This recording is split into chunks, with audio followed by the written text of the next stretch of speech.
বেশি পাইছি গরু একদম সরু গোস্ত হইব না 2 কেজি ভাই এইরা গরু কুরবানি দিমু গোস্ত খাবো কুরবানি দিমু গোস্ত খাবো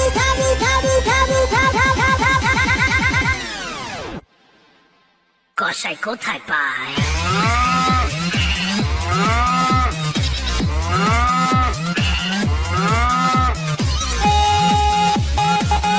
গরু কিনছি